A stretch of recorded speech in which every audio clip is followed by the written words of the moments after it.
Bunlar diyecek olan mı? Onun Bayram.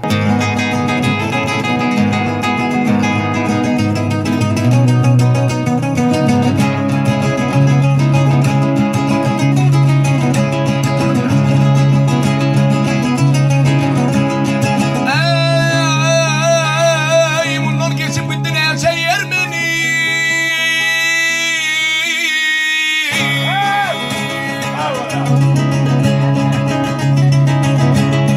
Yavru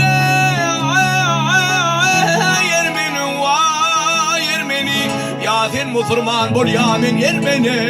Ha yer beni.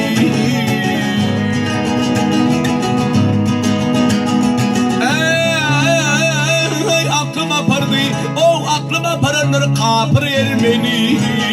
Ya sen mutluluğun bol ya beni Ermeni.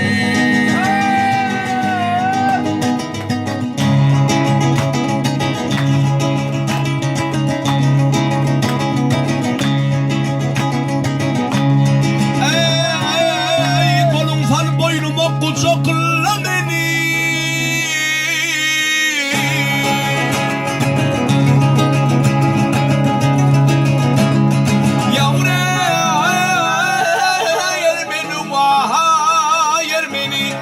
Ah Mehmet kalavına ağırlatma beni ver beni.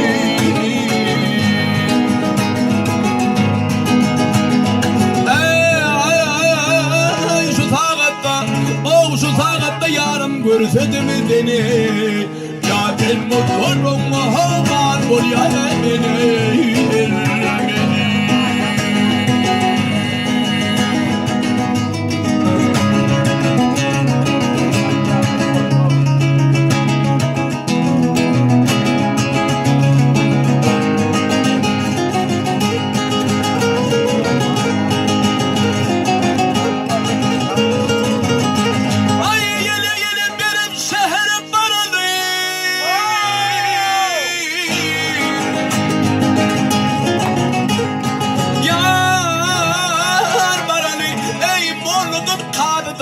Haber alalı tutulu.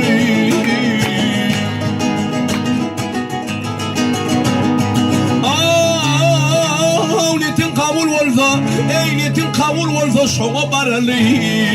Ya ben mutluluğum aman bol ya beni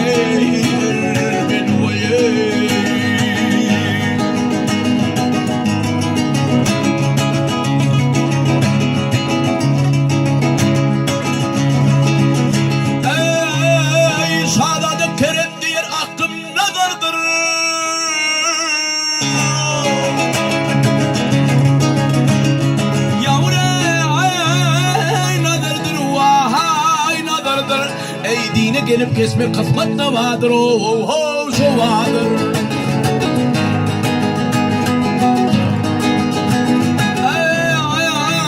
Ay peygamberden kalan peygamberden kalanı sünnetim vardır. Ya ben mutluyum ayman bol ya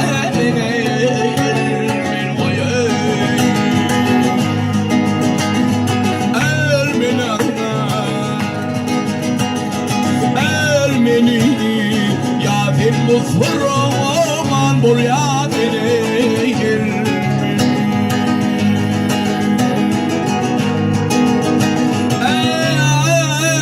Ey aklıma pardı aklıma kal kapır Ermeni.